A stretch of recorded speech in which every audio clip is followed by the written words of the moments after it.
మన అరుణోదయపు దేవుని వాక్యము మొదటి యోహాను రాసిన పత్రిక 4వ అధ్యాయము 13వ వచనము.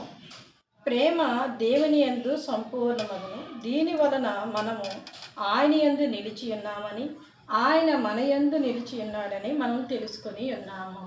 హల్లెలూయా.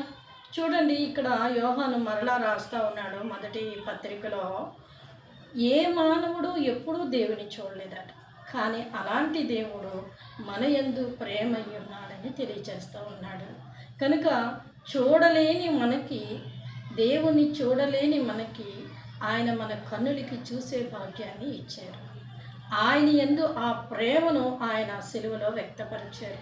కనుక ఆ ప్రేమ యందు మనం నిలిచి ఉన్నప్పుడు ఆయన మన యందు నిలిచి ఉంటాడు.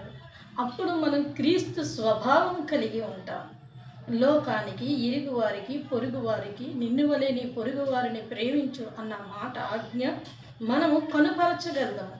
కనుక దేవుని ప్రేమతో మనం నింపబడి ఉండాలి. ప్రేమ అంటే ఈ లోకంలో అనేకమైన ప్రేమలు, ఆ ప్రేమలు కాదు, శాశ్వతమైన ప్రేమ, యేసుక్రీస్తు వారి ప్రేమ.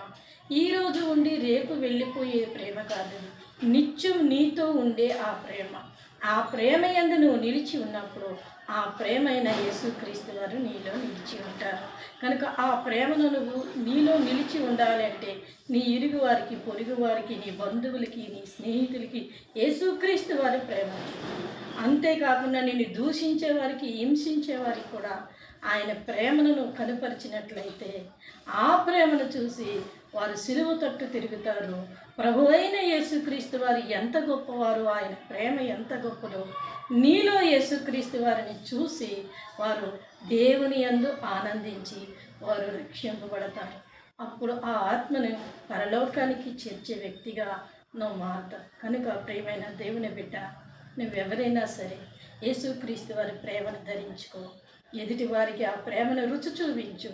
వారు దేవుని తట్టు తిరిగినప్పుడు ఆ ఆత్మను సంపాదించే వ్యక్తిగా మారుతావు. అప్పుడు నీకు గొప్ప ఆశీర్వాదం, దీవెన దేవుడు నీకు ఇచ్చి ఆయన నీతో ఉండి, నీలో ఉండి